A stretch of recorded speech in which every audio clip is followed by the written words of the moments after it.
Saludos amigas, amigos. Ustedes sintonizan Acento TV y este es su espacio de entrevistas y comentarios a partir de ahora. Recuerden ustedes que nos están sintonizando en el canal 38 de Claro TV y en los canales 39 y 439 de Altiz y en el canal 41 de Star Cable en Santiago de los Caballeros. También a través de las páginas acentotv.do y acento.com.do. El tema de este día, en a partir de ahora, una entrevista con el ingeniero Guillermo Carán, que es un invitado habitual nuestro, pero en este caso vamos a hablar específicamente de una propuesta política del ingeniero Guillermo Carán, que es vicepresidente del Partido Reformista Social Cristiano y un reconocido analista del asunto económico en República Dominicana. De hecho, fue gobernador del Banco Central. Vamos primero a una brevísima pausa antes de empezar.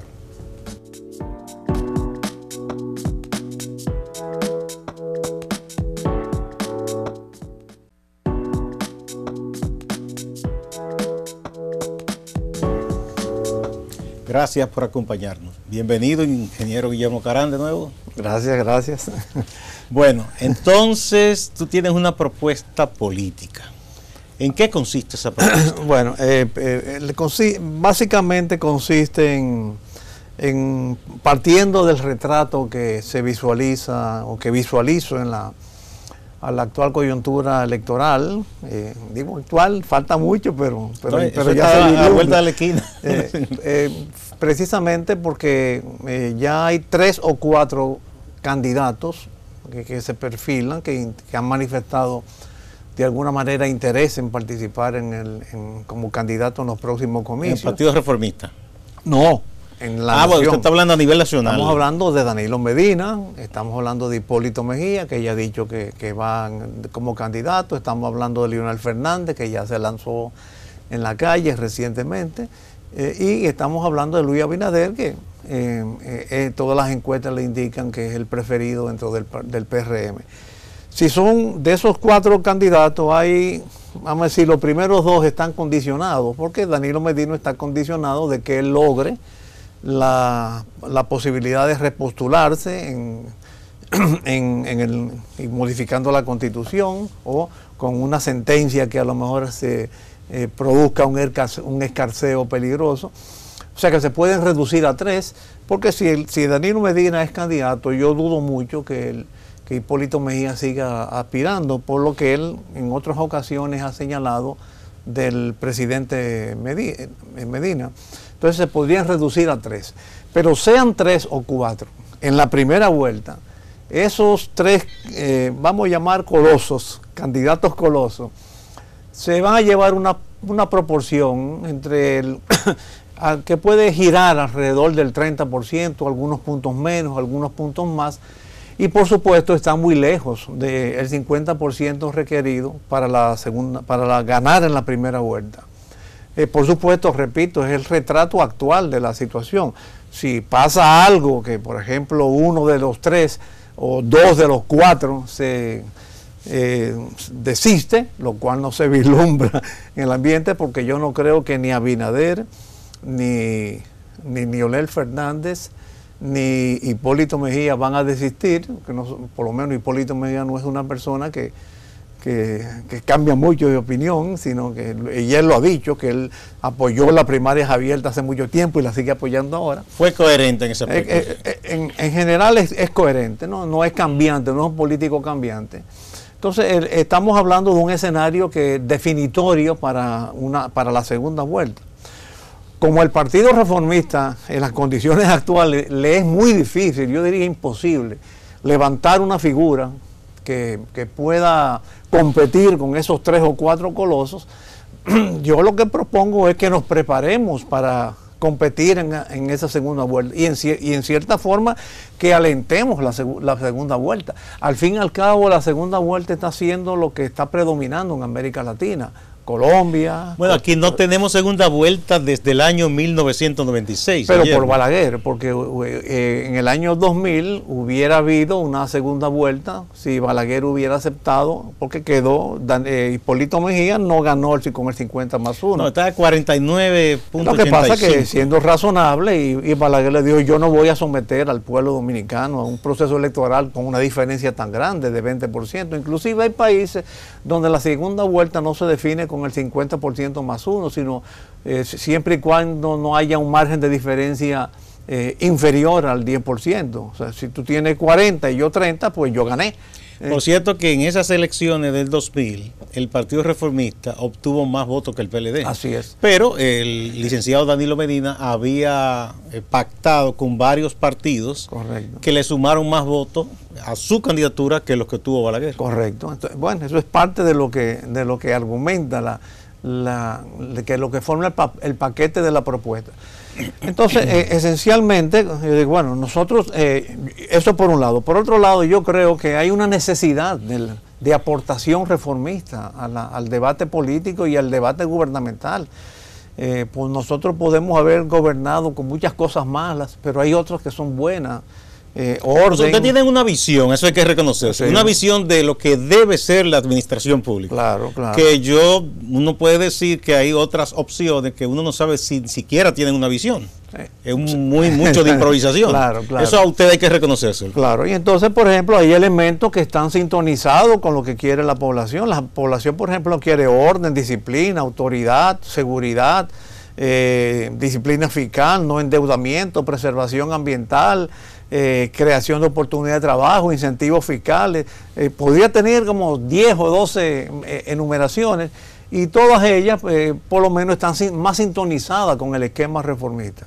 Entonces, siendo necesario el aporte reformista y ante la perspectiva de que habrá segunda vuelta, yo lo que digo, bueno, preparémonos para la segunda vuelta, incluso alentemos que así sea. Pero eso pasa por un estadio, Guillermo. Ya si se materializa esa visión tuya, esa propuesta, ustedes estarían de antemano renunciando a un papel preponderante en la primera vuelta. No, al contrario. Estaríamos... ¿Cómo así? Estaríamos acreditándonos con un papel preponderante. No es que estaríamos. Buscaríamos acreditarnos significativamente en la segunda vuelta, en la primera vuelta, para negociar mejor en la segunda. Porque ya, no es lo mismo. Bueno, ya capto. O sea, ustedes tratarían de obtener un porcentaje que se convierta en una especie de veto para que otra fuerza se cuele en primera.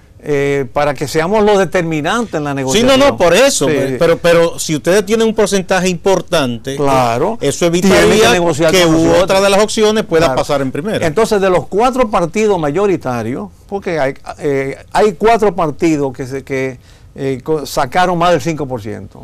PLD, PRM, PRD, que está sintonizado con el gobierno, o ya ha dicho que va solo. Miguel ha dicho sí que ellos van a hacer su propio... Sí, lo que no se sabe con qué candidato, ¿verdad?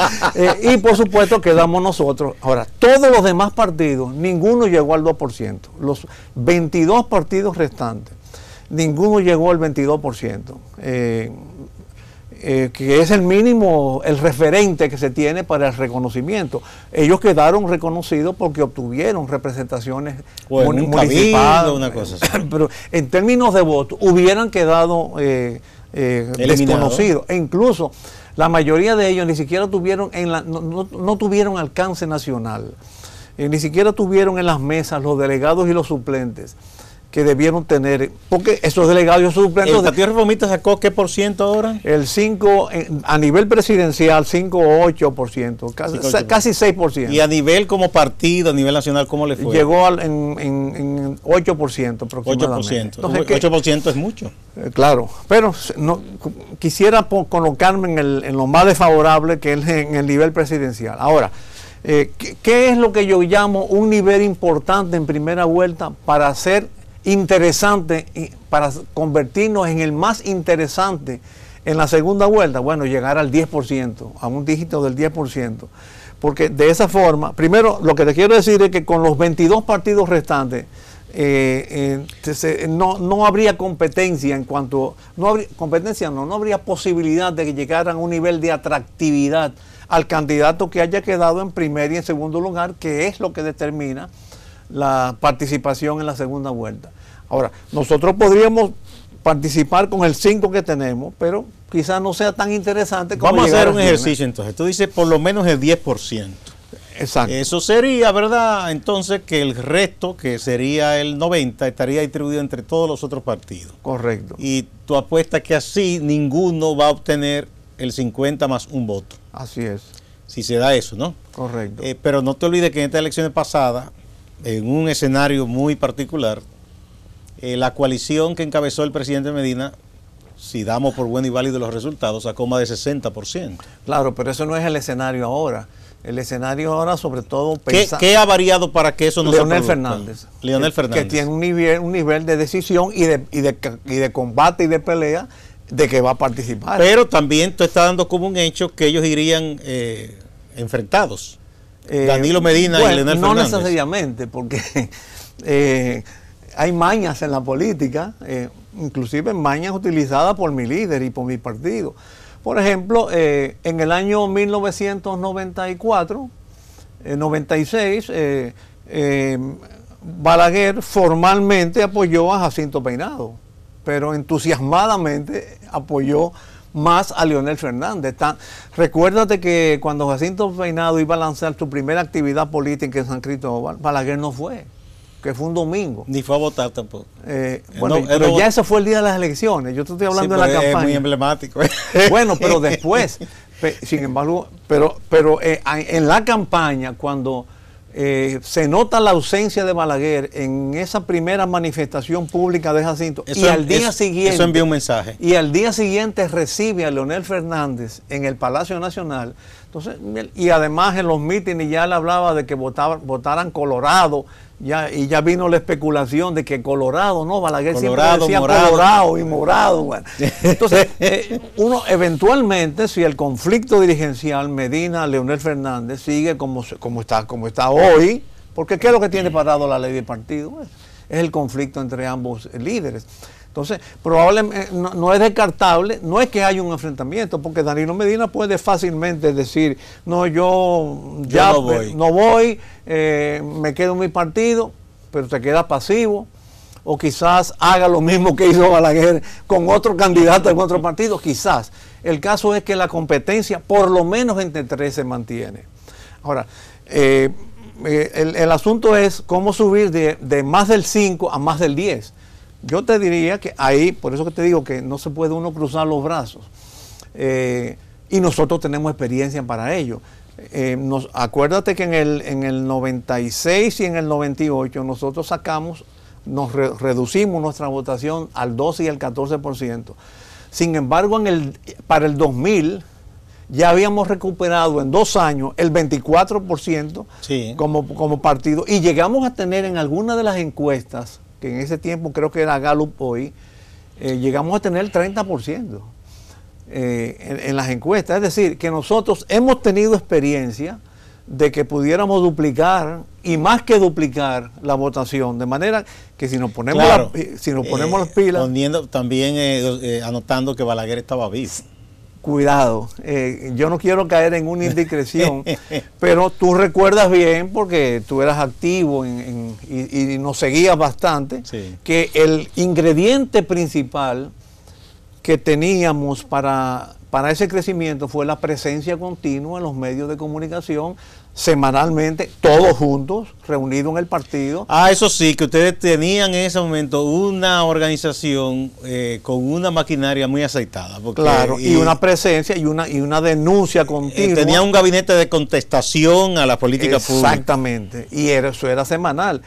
Y no siempre, y por eso te digo cuidado, y que me perdone la memoria del presidente Balaguer de cometer esta indiscreción, pero como las cosas se desclasifican pasados muchos años, pero muchas veces, cuando por ejemplo a mí en ocasiones me llegó a ser protagonista en esas ruedas de prensa que se daba, porque había una que la hacía la comisión ejecutiva del partido y otra que la hacía la comisión técnica que yo presidía. A mí me llegaron a pedir qué era lo que yo iba a decir y muchas veces me contestaron, al presidente Balaguer no le gusta que digan esto.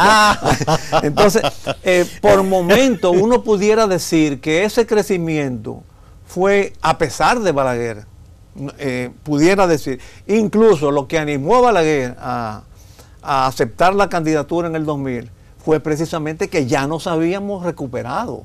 Ya estábamos en el orden de sobre el 20, que es lo que siempre ha tenido el Partido Reformista.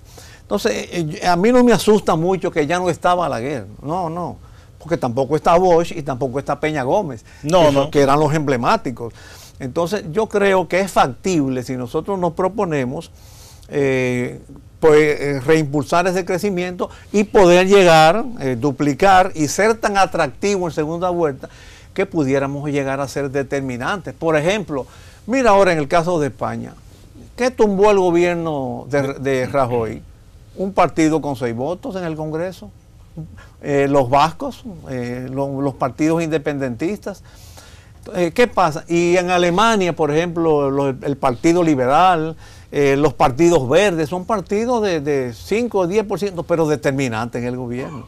Claro, ellos tienen un sistema parlamentario que no es el nuestro, pero hacen una diferencia. Claro, pero aquí no tenemos el parlamento, pero sí tenemos la opinión mediática, ¿no? Y además, yo diría que aquí se ha cultivado en exceso la participación de los partidos llamados minoritarios. A veces se le da más o igual beligerancia a los partidos minoritarios que a los partidos grandes, quizás porque hablan más duro, quizás por compasión. Bueno, algunos han hecho unos nichos que me parece interesante, y eso podemos discutirlo aparte, que yo creo que ellos han ganado espacio por eso. Yo te voy a poner un ejemplo rápido y que no tiene que ver con, que no tiene que ser que yo valore ese partido más que otro. El partido del doctor Max Puig, Alianza por la Democracia. Max ha sido permanente y constante estudiando y sentando posición en el tema, por ejemplo, que tiene que ver con el asunto de medio ambiente. Y entonces ahí ya se ha ganado, vamos a decir, un espacio. De hecho, uno piensa siempre, un político, si va a consultar sobre un tema medioambiental, piensa en Max Puig. Claro. Con el tema de Punta Catalina, ellos sentaron posición temprano y se han mantenido ahí. Entonces eso hace un poco que la... Claro, y eso está bien. Eso compensa el parlamentarismo.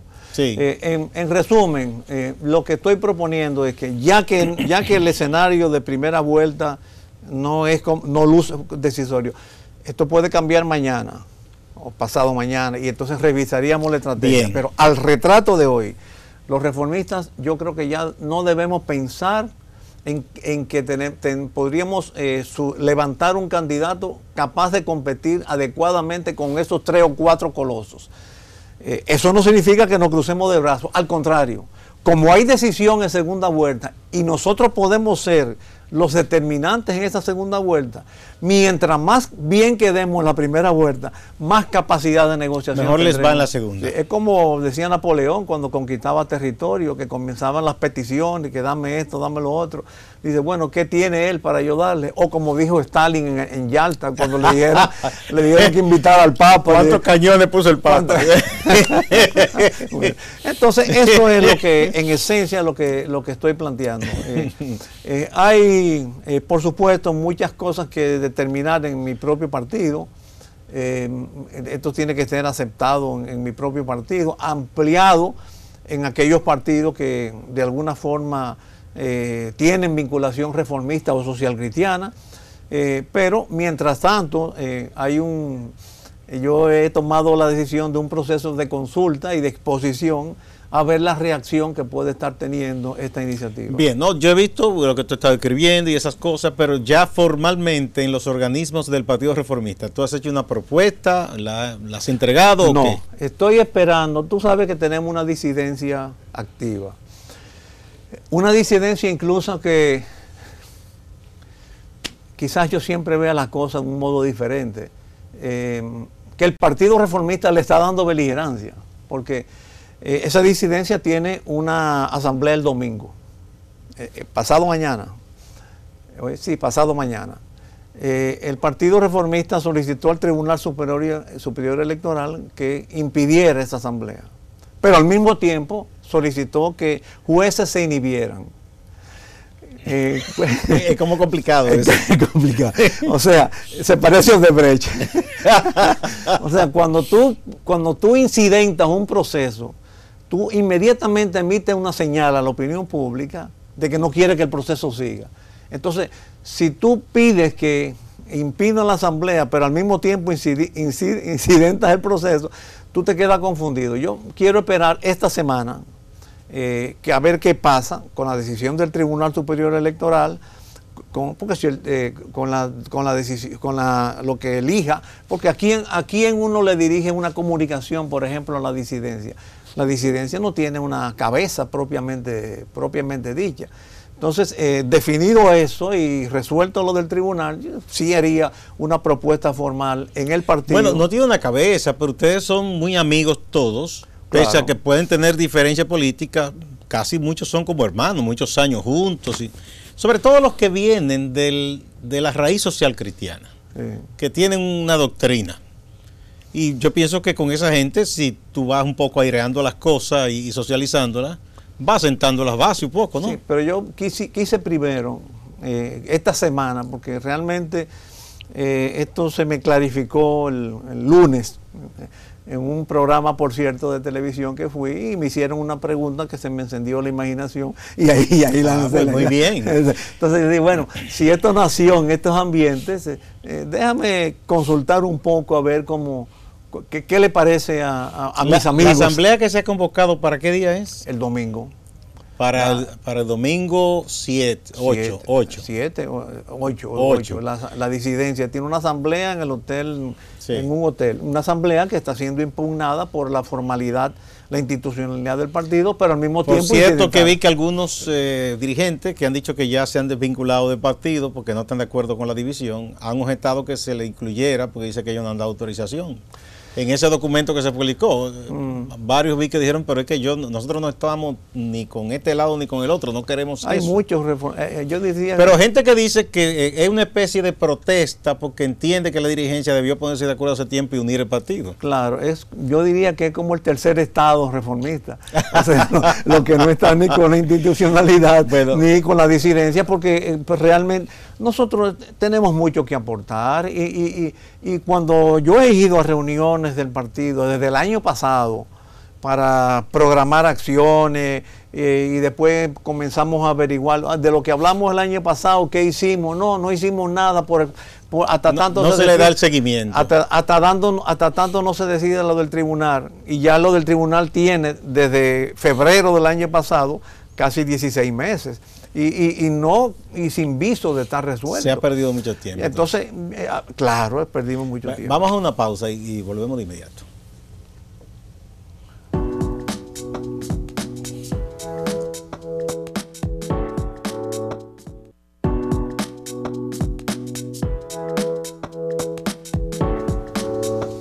Muchas gracias por continuar. A partir de ahora estamos conversando con el ingeniero Guillermo Carán, vicepresidente del Partido Reformista Social Cristiano, a propósito de una propuesta política que tiene para su organización con miras a los comicios del año 2020.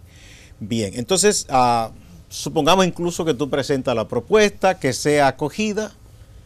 ¿Cómo se trabajaría políticamente la propuesta de cara a la sociedad para reposicionar al Partido Reformista y recobrar por lo menos una parte de ese apoyo popular fuerte que tuvo siempre el Partido Reformista? Sí.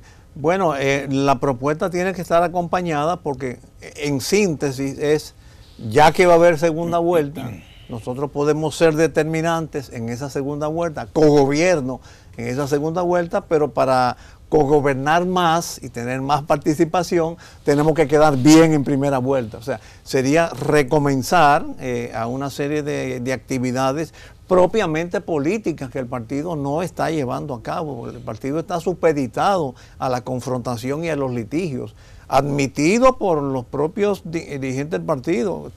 Al final del segmento anterior te estaba diciendo que cuando íbamos a reuniones de evaluación Y uno preguntaba, ¿y lo que acordamos el año pasado? No, no lo pudimos hacer hasta tanto se resuelva lo del Tribunal No, Supremo. esa visión se lo he preguntado Sí. a varios dirigentes reformistas y me dicen lo mismo, es que hemos dejado de hacer política Claro, en la población. claro. Entonces, hay dos niveles de acción política. Primero, la opinión pública, los problemas nacionales, las denuncias, las propuestas, hacer oposición, que no es un mal propio del Partido Reformista, es un mal de toda la oposición dominicana. Y segundo, la expresión orgánica del partido que está agonizando precisamente por falta de alimentación, por falta de estímulo. Quizá a ustedes les afecta más, aunque hay muchos partidos, como tú dices, ciertamente que no se sienten todo lo que debían como opositores, porque ustedes tienen el problema de esa división. Entonces eso convoca menos. Porque tú puedes decir, qué sé yo, te voy a poner el partido PQDC. No es un partido grande, pero se sabe que cuando ellos hacen algo, eso es algo propio de ellos, ¿no? No que hay un grupo por este lado y otro por el otro. Pero yo entiendo que hay recursos que la inteligencia humana puede utilizar para subsanar ese problema que tú has de la señalado. división. Sí. O sea, por ejemplo, sí, pero se necesita actitud. Si la actitud es de confrontación y litigio, no se puede hacer nada. Ahora, si la actitud de entendimiento, bueno, vamos a ver en qué nos podemos entender.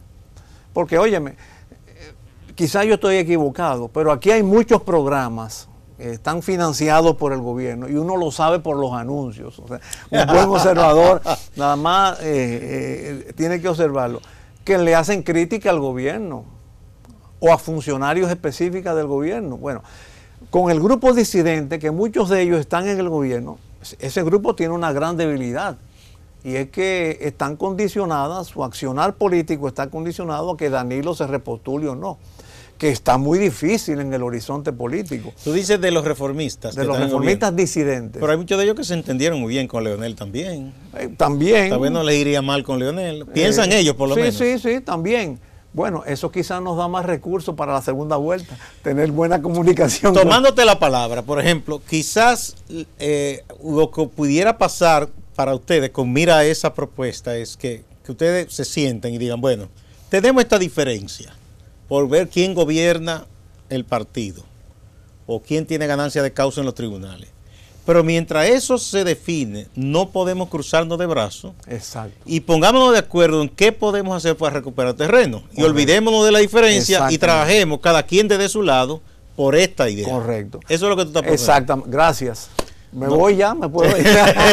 No, pero yo lo entiendo. Lo importante es que lo entiendan los reformistas. Sí. Parte de mi propuesta va a ser un poco, hay algunas cosas radicales en las propuestas definidas, ¿no?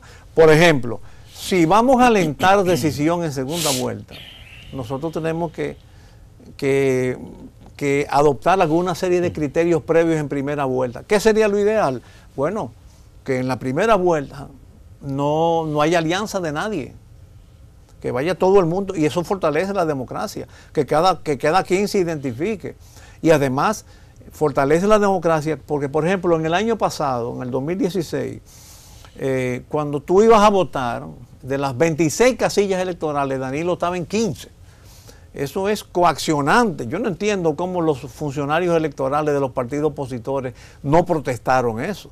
Bueno, porque tú sabes cómo es, que con el asunto de que hay segunda vuelta, cualquier persona que tiene un partido, aunque tenga dos personas, un poco pacta con eso, con decir, bueno, usted estará en una casilla más, su foto, pero imagínate lo que fíjate que fue determinante para que el PRM buscara la alianza con ustedes, el hecho que ustedes tenían la casilla número 3. Claro, eso vale oro. Claro.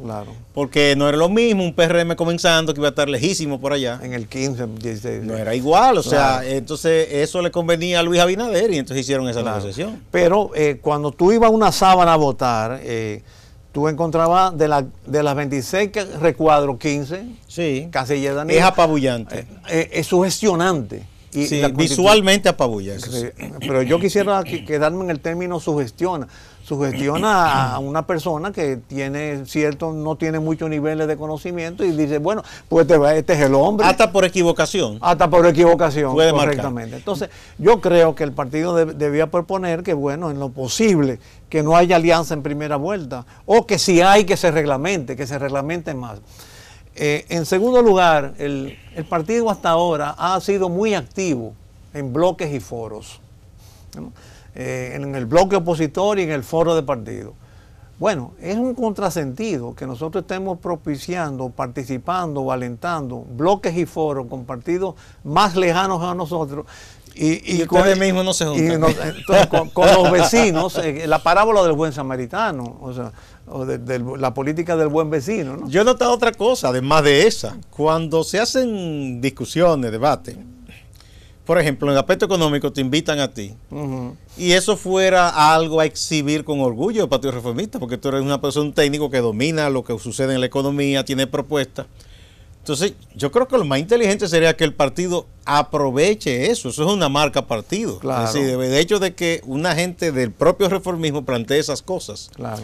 Está tú, pero están otros que plantean otras cosas interesantes de diversas temáticas. Así es. Pero que se pierde el esfuerzo, sí, políticamente hablando. Sí. Entonces yo lo que digo, bueno, así como estamos en foro con todos los partidos, incluyendo algunos de origen marxista, que aunque ya no lo sean, pero que lo fueron, vamos a hacer como especie de un foro entre los reformistas, un foro de desahogo, y quizás terminar en un bloque opositor, un bloque reformista, pensando en la segunda vuelta. Entonces, todo eso va a formar parte de una propuesta formal que dirigiré y canalizaré. Bueno, vamos a un poco a detallar lo siguiente. Tú has dicho que lo ideal sería o que se reglamente muy bien o que no se hagan alianza los reformistas en la primera vuelta. Correcto. Entonces, ¿cuál sería la posición? Porque los reformistas son personas que tienen vida en la política, o sea, les gusta participar. No ser hipócrita, decir claramente, señores, aquí no va a haber decisión en segunda vuelta.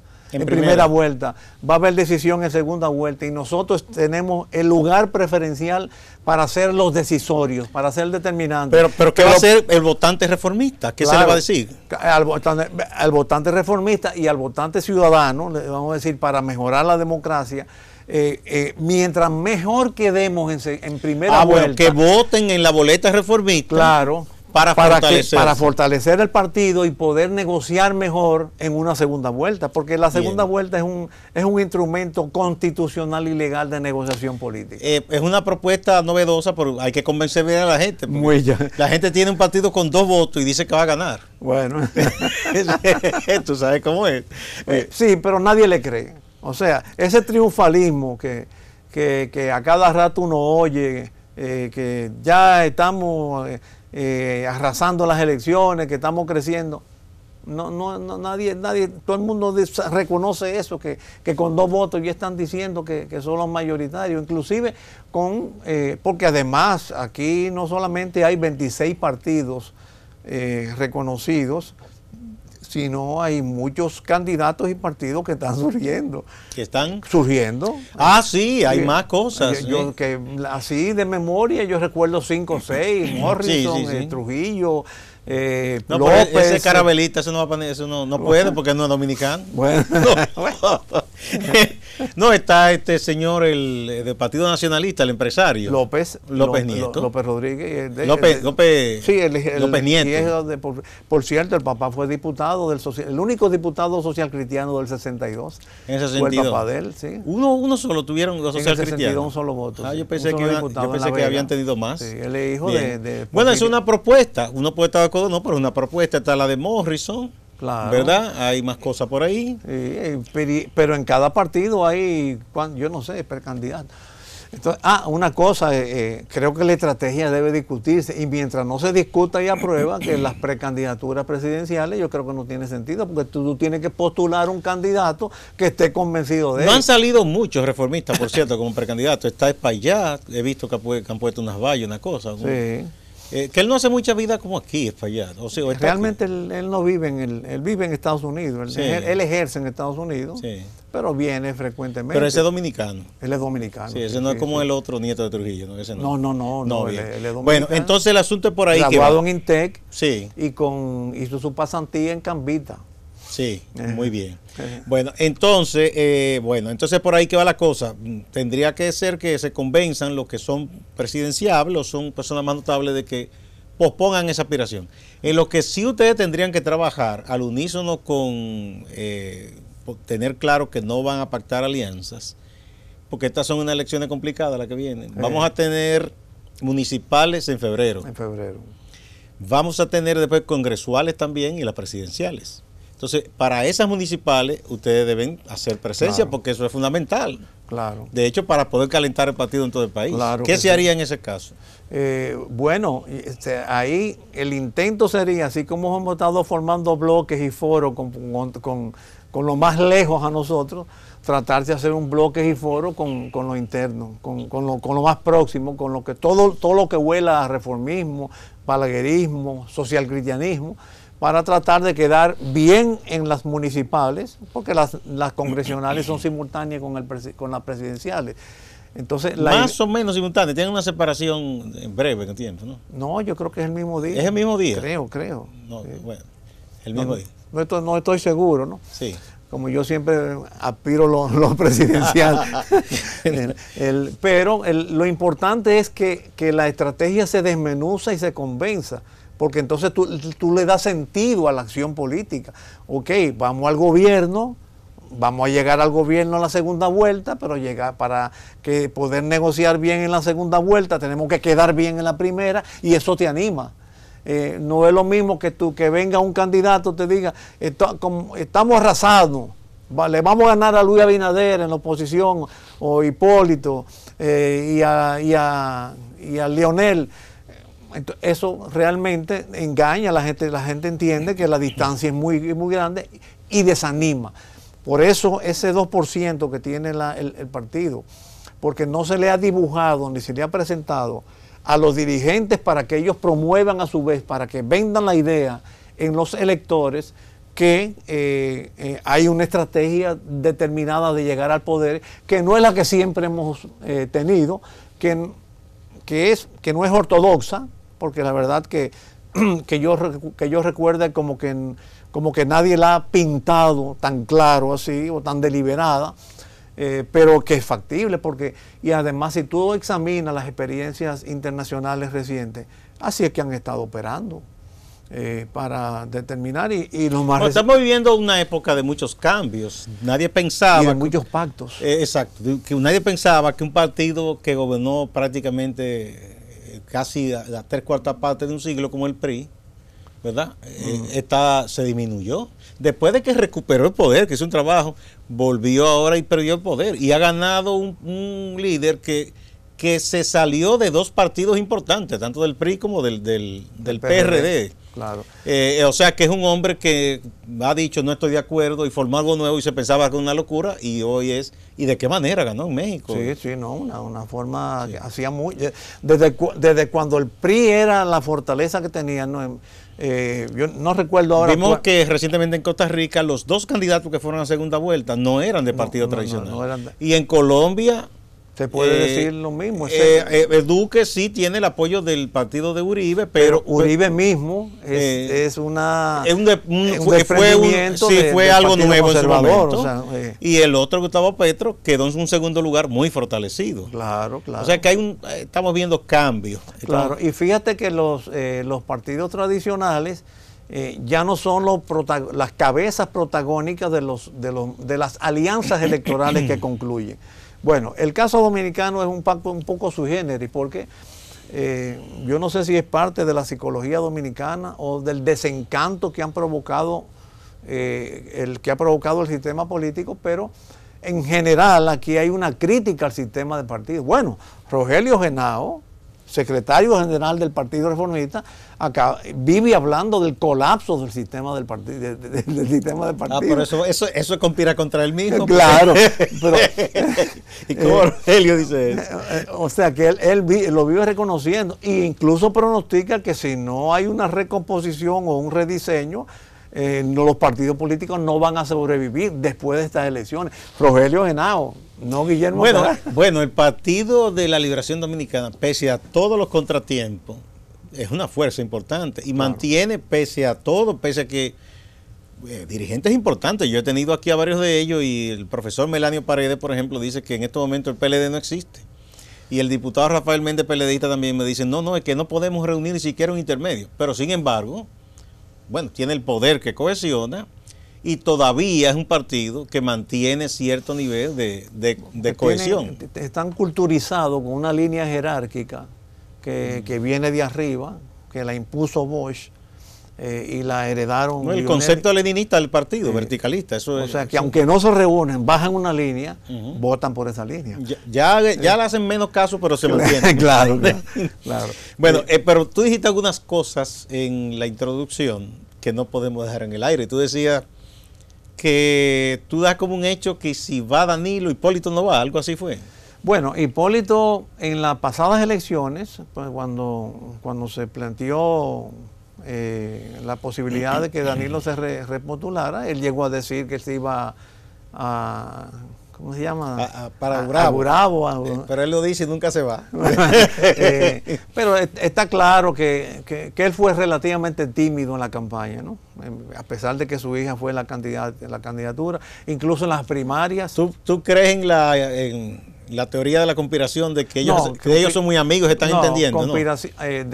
Hipólito y... Pero yo no lo llamo conspiración, no, Hipólito está claro que son amigos, la foto lo dice, sí. La alegría que demuestran y cosas de eso. Le tomó el brazo de Ancho. Pero tú sabes que Hipólito tiene esas salidas también. Pero digo, eso no, en ningún momento yo pienso en conspiración. Lo que pasa es que Hipólito es muy sagaz y tiene una lectura muy clara. O sea, una cosa es combinación y otra cosa es reconocimiento. Evidentemente, luchar con un candidato presidencial que esté en el gobierno es un poco más fuerte. Es difícil. Es más Entonces, tú entiendes que entonces, si Danilo busca un bajadero y va, Hipólito se haría a un lado, más o menos. Se haría a un lado.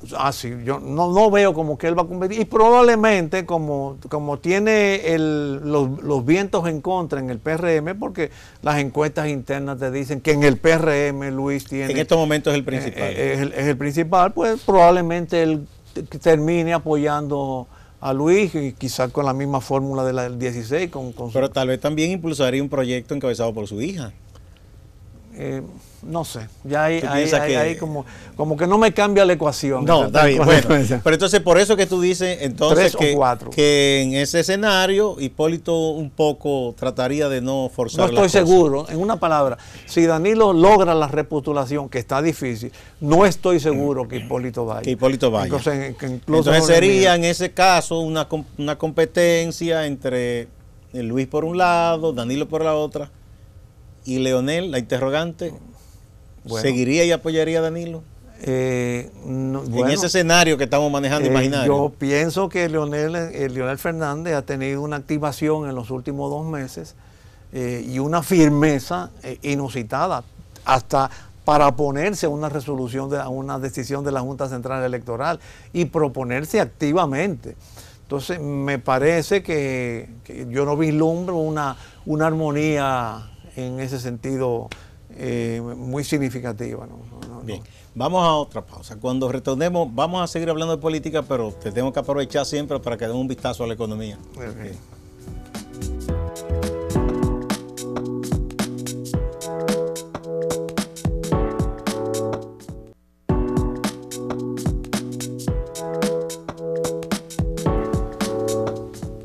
Muchas gracias por continuar a partir de ahora. Bueno, entonces tú tienes esa propuesta, la estás, me imagino yo que le estás dando forma, la estás haciendo más consistente. Y estoy esperando lo que pase el domingo con la disidencia y lo que decide el Tribunal Superior Electoral.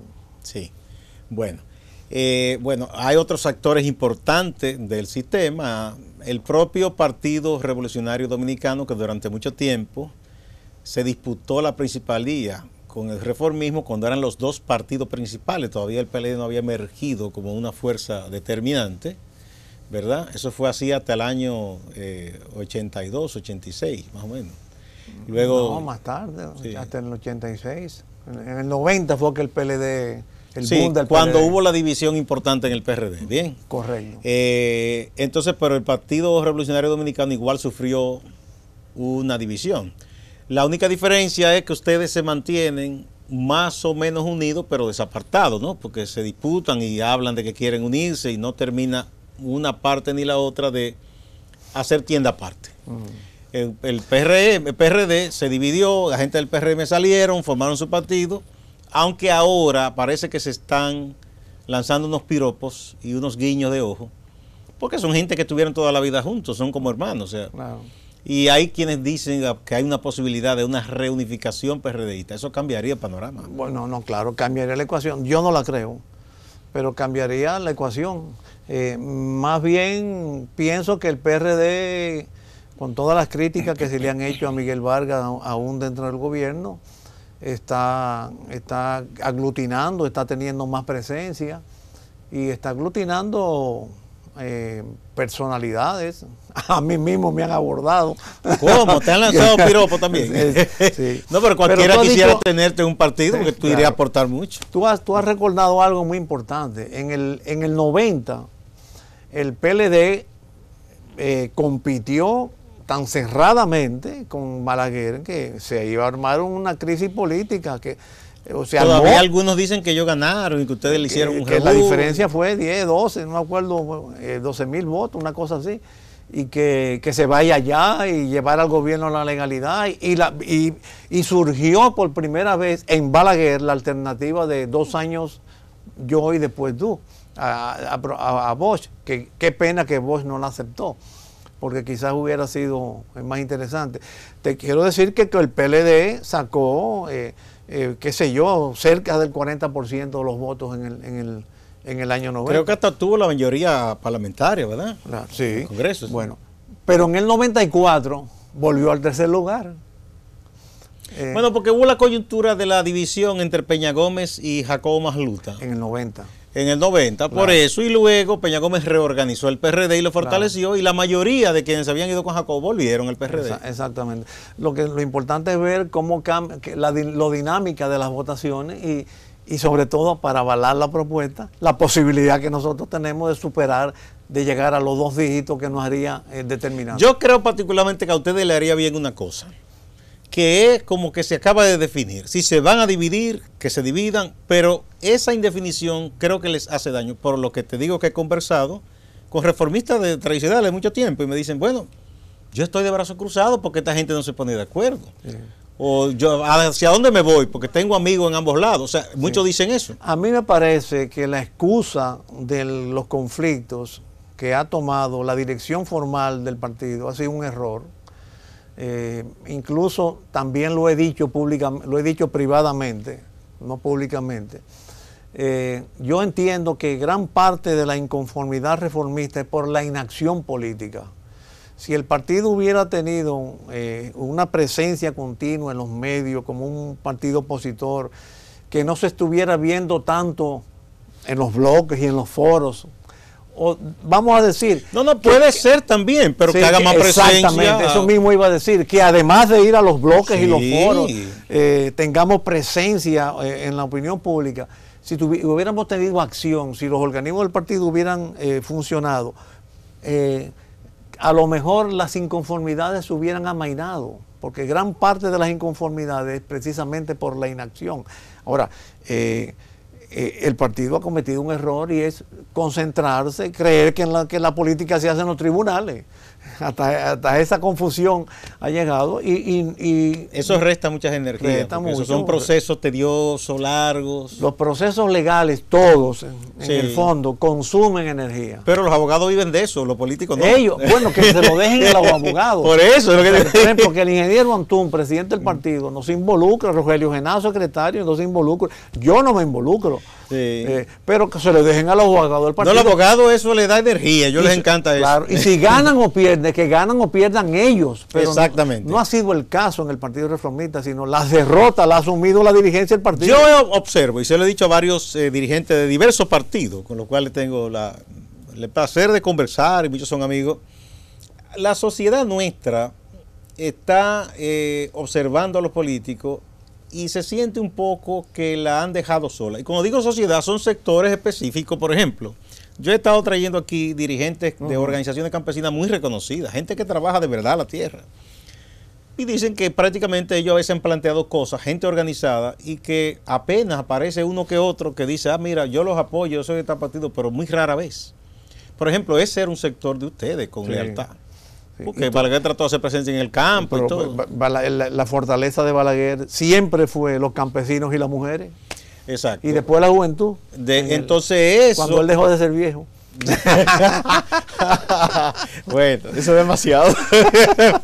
Bueno, el caso que te quiero decir es que esos sectores están ahí. Es decir, los frentes de masas que lo llamaba Peña Gómez, sí. Pero que mucha gente dice, bueno, son sectores sociales, la fuerza viva de la nación, como dicen. Sí.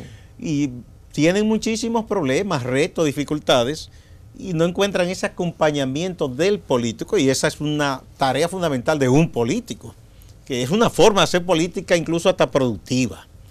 Que un sector productivo sienta que se le está acompañando. Y además alimenta al político, porque no es lo mismo... a veces los políticos tenemos camaradería en circuito cerrado. O sea, nos reunimos todos como en elogio mutuo y en desahogo mutuo, ¿no? Pero cuando tú tratas con un sector organizado de la sociedad, tú rompes y aprendes. Y aprendes. Porque a veces uno cree que se sabe te anima, te alimenta y además te entusiasma. No es lo mismo oír un político que como tú dice casi lo mismo, se queja casi de lo mismo, que oír a una persona que tenga una vivencia, una crudeza social determinada, que entiende que si tú le tiendes ¿Será que nuestros políticos, incluyéndolo a ustedes, los reformistas, se han acomodado mucho en las redes sociales?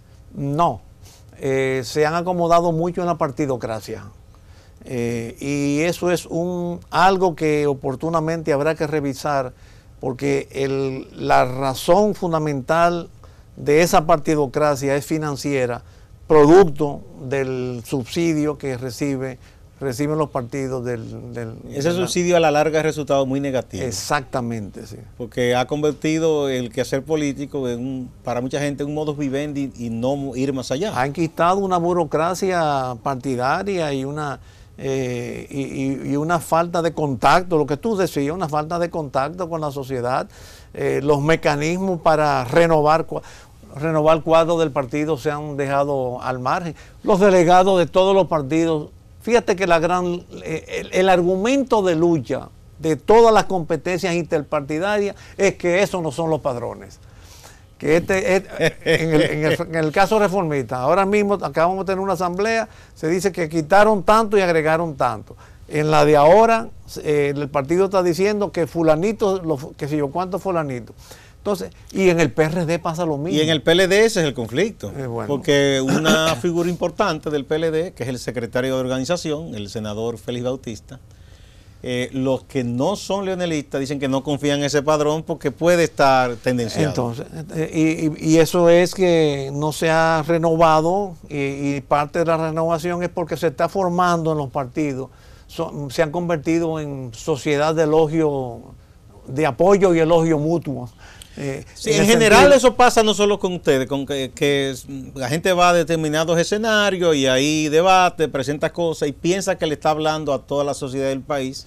Y no le está hablando. La gente común y corriente está viviendo la política y la realidad. Así es. En el terreno de los hechos, ¿no? Así es. Bueno, entonces, ¿cuándo estaría ya más o menos culminada esa propuesta? Yo imagino que tú vas a escribir un documento, ¿no? Claro, claro.